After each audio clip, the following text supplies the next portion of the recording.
So I'm Sarah Horton. I usually wave my hands around a lot, so that's why it's not a great idea for me to be holding this microphone, but just duck if it heads your way.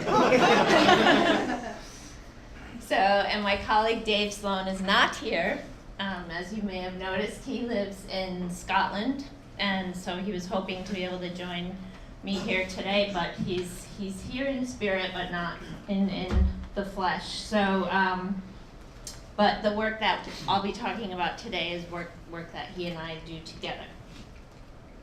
So I'm going to talk about empathy, education, and excellence. But I want to start out by talking a little bit about some things that came up earlier in the day. Because I think you guys have been talked at a lot today, and I'd love to have more of a conversation in this session if possible. And that might mean I won't get through all the slides, but I'll post them. So when we think about the first of those three things, empathy, it's kind of a key component to the work that we're trying to do, right? If we can't get people to feel it, we're not going to get them to engage with doing something about it. And so Adrian's talk was really interesting this morning about the different ways in which we work to motivate people to engage in accessibility and want to make a difference about it. And this is one way. So what I have on the screen is a screenshot from a Medium post that Medium put up several months ago. Medium is not a publishing tool. It was a really interesting post that was put up. And the screenshot that I have here is a response to that post in which the commenter notes that accessibility at Medium, however, still sucks. Bold, still sucks. It's a shame, really, because you should be smart enough and experienced enough to understand the importance of accessibility and how to deliver it. So when we think about motivating people, we come back to the WebAIMS hierarchy of motivating accessibility change. And where would you say that the approach of that respondent on the Medium article falls in this hierarchy in terms of strategy for motivating? Between punishing guilt. Yeah. Punish, guilt, yeah, yep. And do you think it's effective? Not really. Okay.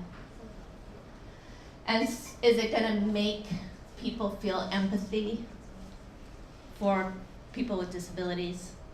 No. Probably not. No.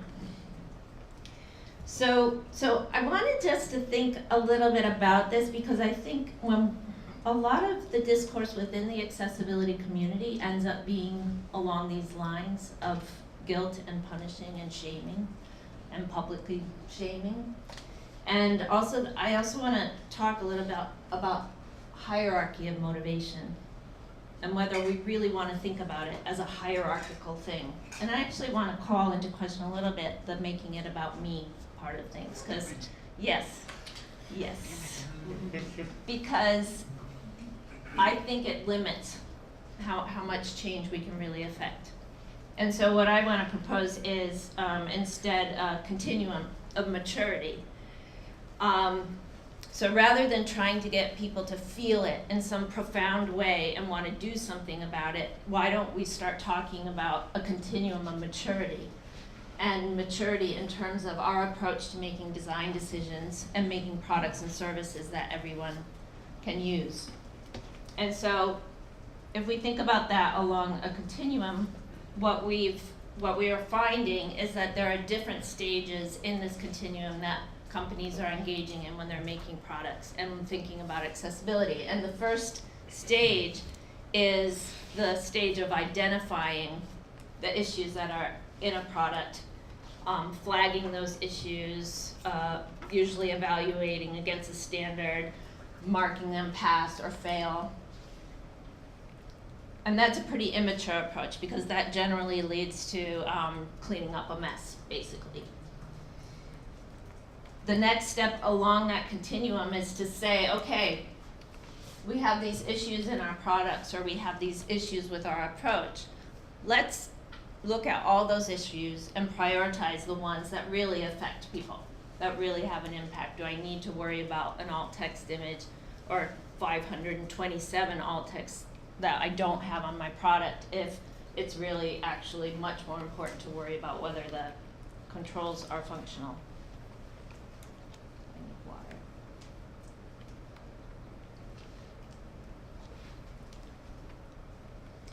And then if we move along that maturity continuum toward the other end, the more mature approach, we can look at injecting accessibility expertise into products and services. And so that's when we have like a development team, and on that development team is the accessibility specialist. And I think I was speaking to someone here today who was in that role.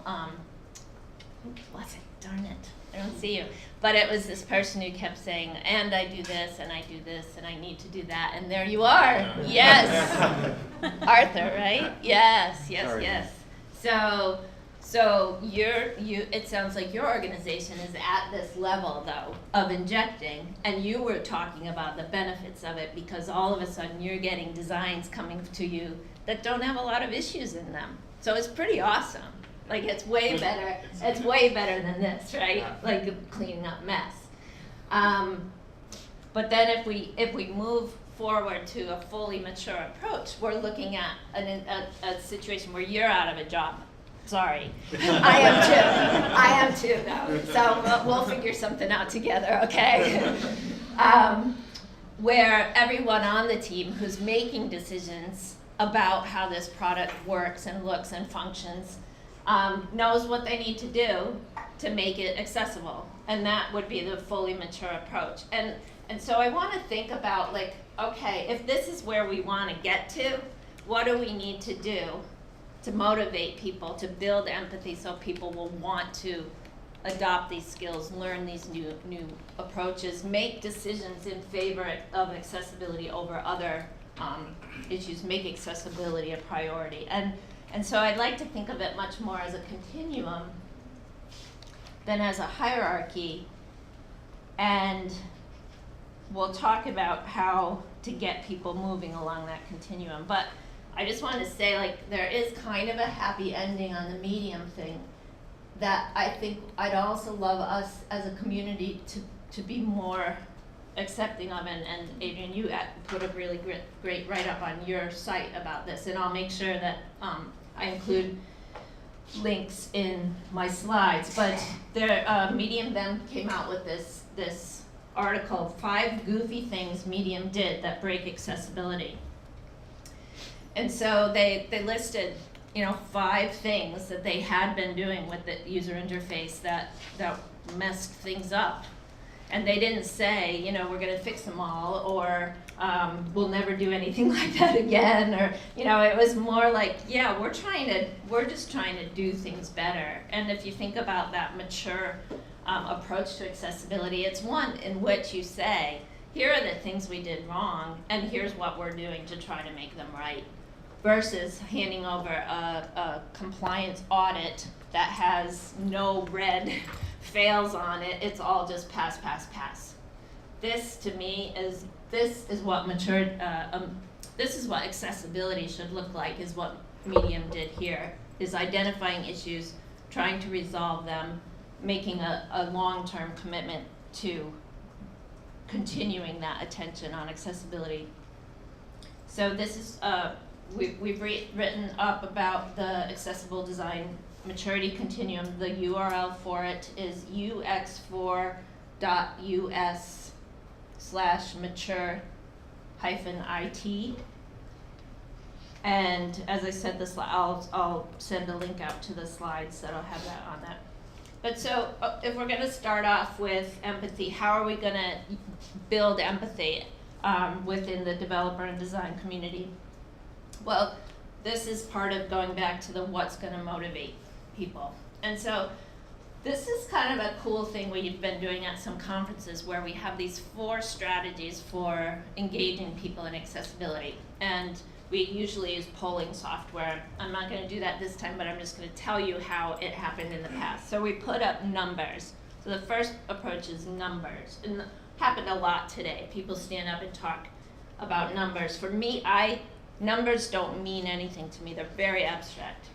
So I think a lot of times we're talking about accessibility in terms of these are all of the people who are affected by this. And we'll do things for people like me who can't understand numbers. We'll do things like say there are 8.1 million people in the US who have some difficulty seeing. And then for people like me who can't like put my head around 8.1 million and make that into something relevant, we'll say things like, that's the size of the population of Virginia, you know? And somehow that's gonna get me stirred up, and I'm gonna say, well, that's impossible, I need to do something about that. So that's the numbers approach. Another approach that people will often do is the make it about me approach. I'm gonna think of, I have a disability, someone I love has a disability, someone I know has a disability, so I'm gonna take action, I'm gonna pay attention to accessibility in everything I do because I have a personal connection. Another thing that we do to motivate people is we share personal experiences that people have. So in this case, this is a video of that a colleague of mine did, Matt Atkinson. He has a vision impairment and has trouble navigating, getting around. So it's a picture of the train station where he lives and the sign that has the information about upcoming trains, and he can't see it very well. And so he talks a lot in this video about all the benefits that he's deriving from things like apps and websites that tell him in a way that he can consume this important information. And so this is this notion of a personal experience, first-person narratives about this. And then the fourth thing that we do in this little exercise is we do sort of a simulation of a screen reader experience. So this is a screenshot of the Peace Corps website, and it has a mosaic of images on it. And when you navigate the mosaic of images, the user experience is not ideal.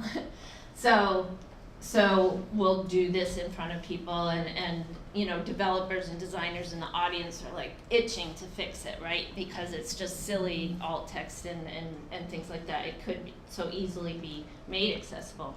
So then we go through this exercise, and at the end of it we say, are you feeling it, right? And then we did a poll. And so the poll is, which engagement strategy is most persuasive? Numbers, personal experience, first-person stories, or observation. So numbers comes in last. 3 people are influenced by numbers. Next up is first-person stories. 16 people were persuaded by listening to my colleague Matt explain how great apps are for navigating London intersections. Personal experience, when you have somebody, yourself or someone close to you or dear to you who has a disability, that's a persuasive argument to pay attention. But surprisingly, the most persuasive was observation. And so if what we're trying to do is get to build empathy within the design development community, observation is something that we can use. And so this is a set of personas that also came up earlier, and they're in this book, and they're online for free for anybody who wants them. And these are personas that we've built for the book and to share with the world about people who have accessibility needs, preferences, but who have goals and opinions and characteristics about how they want to live life. And one way to get observation out there is through personas. So that's one resource that we can look to. Another is the types of first-person narratives that are out there. So this is a website that is very nice, empat.io/AREND.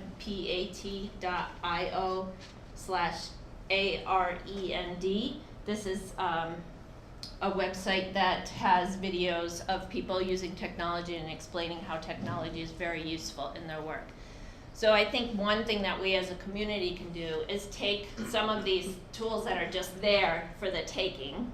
So these that I'm sharing with you now are just there for the taking, and go out and start using them in your work in order to try to get, to build empathy and get people engaged in working toward accessibility. So in the empathy sort of phase of this, it's getting people to appreciate the impact of their decisions on people's lives. And to do that, understanding the diversity of people and technology that we're talking about, but also the commonalities that people are people, and we all just have things we want to get done. And so what we like to think about, the best approach to doing that is using accessible UX, where we use design as a way to bring accessibility into products. So then we want to start thinking about education. I want to just stop for a minute and see if you guys have any questions or thoughts or comments or. Well, I have a question just on Yeah. the user personas. Just, Yeah. Just I guess a quick high level, like what were the 8? I think there were 8. Yeah. things. Yeah. There they are. So this is Trevor, and Trevor is on the autistic spectrum, and so what he's like really good at patterns. He figures stuff out, and then he can do anything. But if you start messing around with moving things around or distracting him, he's gonna have a hard time. So I'm gonna just do really high level, Yeah, okay? go. Emily she has cerebral palsy, and so she has limited mobility. She has a joystick on her chair, and that's how she navigates. And when she uses, she has like touchscreen stuff and things like that. So she has some movement in her hands. She's really, really smart. She's a college student, and she is super independent. And so she just really wants systems that work for her. But because like getting around is also kind of just hard to do, she wants to know before she goes, for example, to go to the financial aid office, she needs to know what she needs to bring with her. Because going back home to pick up a form or whatever, that's just like a big pain. This is Steven. Yes, this is Steven. Steven is blind. He has a Braille keyboard. He has his headset on because he's listening to a screen reader. He's pretty geeky. He's very techy. He has a great job, and he really, basically feels as though if he's on his technology, he's just, it's level playing field. It's really enabling. Leia has fibromyalgia, so she has a physical condition that makes it hard to move a lot, and it hurts, and she gets fatigued. And so she had to quit her job because she got this condition, but she can work from home because she can take breaks and things like that. So she works from home, and she wants keyboard access to everything because moving her arm around to move a mouse is kind of tiring, but just sort of keeping her hands near the keyboard and moving like this isn't that much motion. This is David, and he is deaf. He is a graphic designer. He his primary concern has to do with captions. Basically, that he communicates with sign language. He uses FaceTime on his phone. That's what this is over here. Is like an iPad or a phone, I forget. But totally independent, and except for when he runs into instances where there are videos where he can't access the content in them. This is Vishnu. He speaks English as like a 5th language or something like that, and he also has low vision. So he has a magnification device here, and his keyboard is a special keyboard as well. And his issue is going to be around whether he can enlarge the screen enough in order to be able to see the content, and whether when he does enlarge it, making sure that the stuff doesn't overlay each other so things are funny lining up. This is Maria. She, English is her 2nd language. She helps people understand medical information. That's her job. And so when she's doing that, it's gonna help a whole lot if the language is plain and clear, because she herself is speaking English as a second language, but then she needs to communicate that to other people. And the other thing about her is that she is always on the road. So she's generally on a mobile device exclusively. I would say 98% of her technology is that. And then the Carol is over there with the kitty cat on the end, and she's a grandma, and so her vision is going. She loves to read. She's an avid reader, and so she's, as you can see, she's reading a book. She's not really ready to give up on reading books, but definitely she wants to use technology. There's some learning curve things with her. She was a bookkeeper, so she's like very good at what she does, but translating those concepts into the digital realm is hard. So sort of simple designs and flexible designs work well. Thanks for asking. That was really fun. I don't know what's fun for you. They're my friends, so.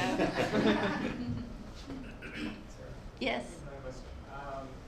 You spoke about compassion, like invoking compassion in developers, designers, product owners towards people with disabilities.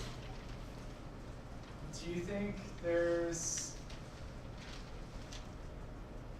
I don't know how to ask this question, but is there room for compassion towards designers, developers, and product owners in not knowing? I think this is such a good question. I mean, that's sort of what I was trying to get at earlier with the medium thing, because I think we gotta stop doing that. Part of the empathy has to be for the community, to have empathy for the designers and developers and companies who are trying to pay salaries and overhead and, like, you know, it's just, I think the empathy has to be spread all around, and everyone has a role to play in that. So I'm so glad you raised that, because it's really important. I think it's something very positive that we can do. And back to your article, I loved your article about what was the other company that was. I have since forgotten. Yeah, it was really good. Because it's so rare, you think I'd remember. It is rare, but it was calling out these two posts that said, hey, you know, we messed some stuff up and here's what we're doing to fix it.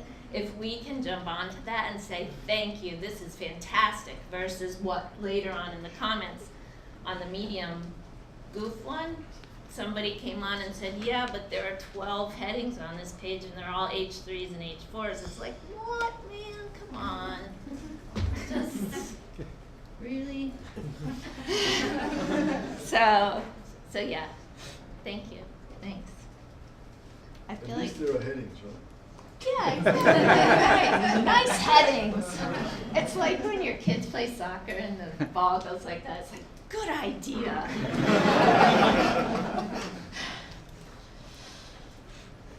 What time do I have to stop? Because I just go on forever. Probably about 5 more minutes. Oh, yeah. jeez. Okay, well, you know, I'm gonna go kind of fast because I would like to get through, but we could also just talk. If it's only 5 minutes, let's just talk. Okay. Yeah, because I mean, I think that empathy piece is enough just to leave it at that. So you had mentioned about how the observation, like, you know, having developers like see it themselves was the most useful. So other than doing like screen reader demonstrations, what other types of observation, like, are there other techniques that y'all use for that? Well, yeah, definitely. And it's like, it's my favorite part of my job. So next week I'm going to Boston and I'm going to be doing a user research study. And we partner up with the Carroll Center in Newton, Mass. So if you're thinking to yourself, okay, well, we do user research. Oh, and we do usability studies, but we don't do those with people with disabilities. Typically, the reason organizations don't is because they say, oh, it's just too hard to recruit. How do we do that recruiting? And what we have found is that it's not hard. So if you, let me try to answer your question. What you want to do is look for areas in your current practice where you're doing user research and usability and talking to people. So if you do user-centered design in your organizations, bring accessibility into that. Don't start a new initiative. People are people. Include people with disabilities in that work. If you're doing user study, use cases, write use cases that include people with disabilities. So that's the very best way, is if you have an existing program where you are observing users, bring people with disabilities into that. If you're not, which is definitely the case in a lot of places, then it's harder. It's just going to be harder because I think you have to initiate a whole culture of user-centered design. And I think we say, oh, accessibility just, is like the poor second cousin. Oh, I'm so bad at those idioms. I start saying it and I'm like, no, stop. But I think you know what I mean. That user experience doesn't get enough attention, period. So I think part of what we need to do is say, sort of that people are people thing. We have to start caring about people first of all. Can we just start there and ask people what they want and test our products with people? And then while we're engaging in that activity, make sure that we include people with disabilities.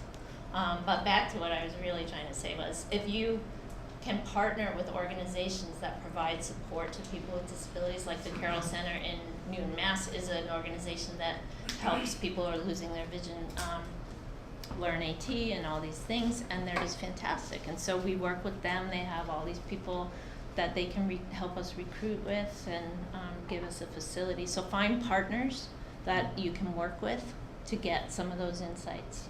But it's fantastic work.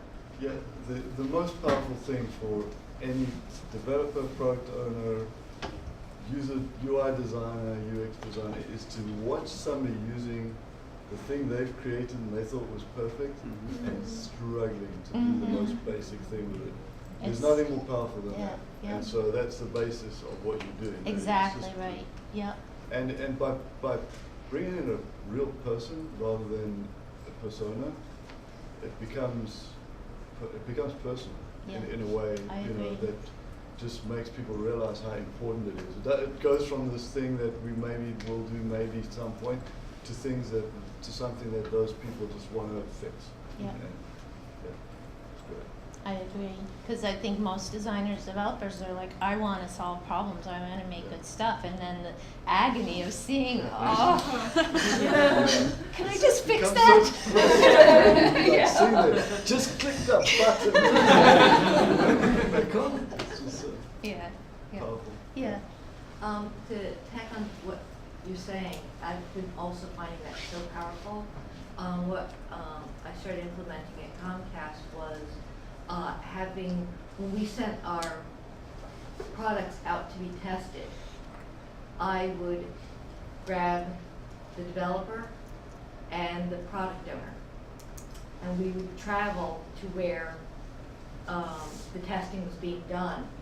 And the developer and the product owner were in the room with the person using the assistive technology, and they were fixing things on the fly.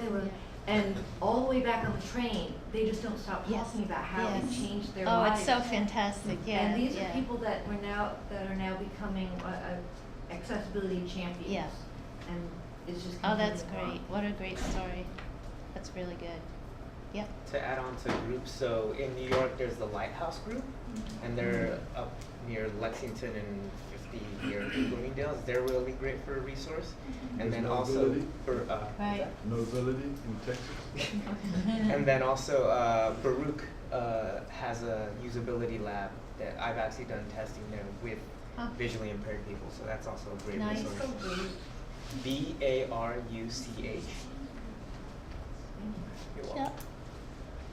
Like in blessed, okay. Lately, I've been thinking a lot about something that I don't hear that much talk about, which is we've been spending a lot of time talking about the relationship between accessibility design experts and their clients or bosses or employers. But I don't hear much about the relationship between disabled accessibility professionals and non-disabled accessibility professionals. And many of us here, like me, are not disabled for now. Many of us here are disabled. And for now, yeah. Yeah. There's always that unavoidable tension, I think, between on one hand, the nothing about us principle, and on the other hand, making marginalized people responsible for doing all the work. And like, the three leaders of the New York City Accessibility Network, as far as I know, don't have any disabilities, but they've been doing a ton of work to give, platforms to people with and without disabilities to speak on accessibility issues.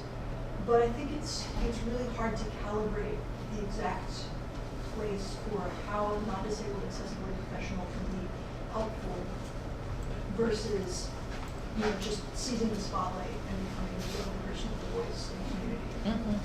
And I don't have an answer. I'm interested in hearing what's thoughts on that.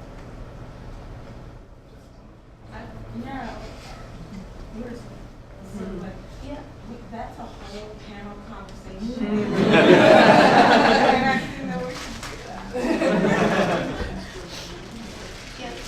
Yeah, I think one of the places where I sometimes see this happening is on some of the email discussion lists where someone with a disability or impairment, reveals that they have a disability impairment and questions, maybe a standard or a guideline or something, and then there's this interesting discussion that goes on as well. How is the decision made? It doesn't seem like, I understand the standard is here, but it's not usable for me. I have a disability.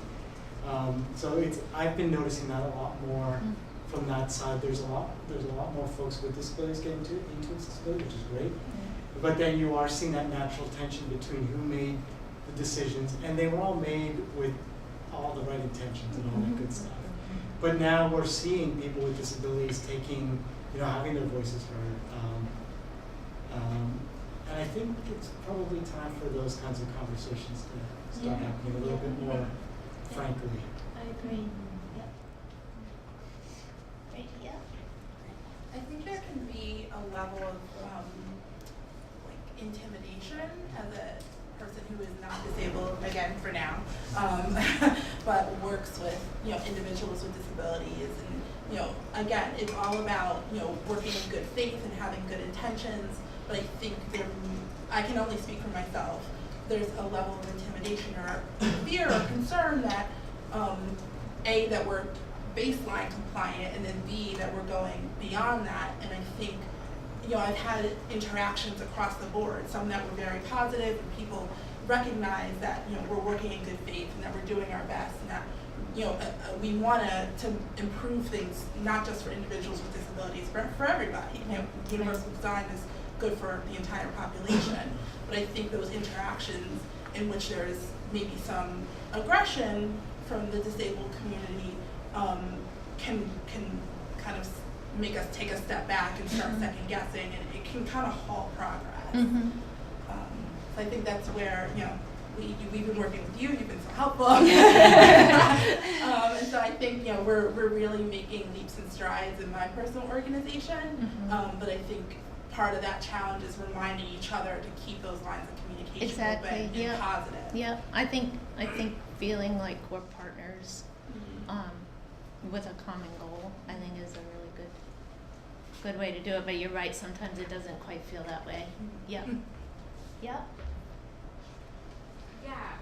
Speaking as someone who does have a disability, I've often had people say to me, and not about me so much as about the disability community in general, that we push back when someone without a disability is trying to do something for us or to improve the quality of our lives. And it's such a complex dynamic, because on the one hand, the biggest thing that people with disabilities have had to deal with for so long is people speaking over us. And on the other hand, there are people who can do things that we can't do, and I'm not talking about ability level. I'm talking about someone might have the technology knowledge that we just don't have. Yeah. And I don't mean the collective we, I literally mean I'm not a techie in the sense that half the people in this room are. And so who am I to reject someone's assistance that could potentially improve my life? So it's really cheesy, but there's a quote, I'm not going to quote it properly, but it's like, you know, don't walk ahead of me for I will not follow, don't walk behind me for I will not lead, just walk beside me and be my friend or whatever. Mhm. Like, it's super cheesy, but the point is that it's the being alongside each other Yeah. that I think really matters Yep. in the end. And when you get that pushback, it's gonna happen. It's gonna be intimidating. And I've gotten yelled at before for possibly being alienating in ways I didn't realize I was Mhm. being. So it's just a matter of keeping open lines of Yep, communication. yep. That's Can I great, pause thank us you on for that that. note? I think we just found the topic for our next conference.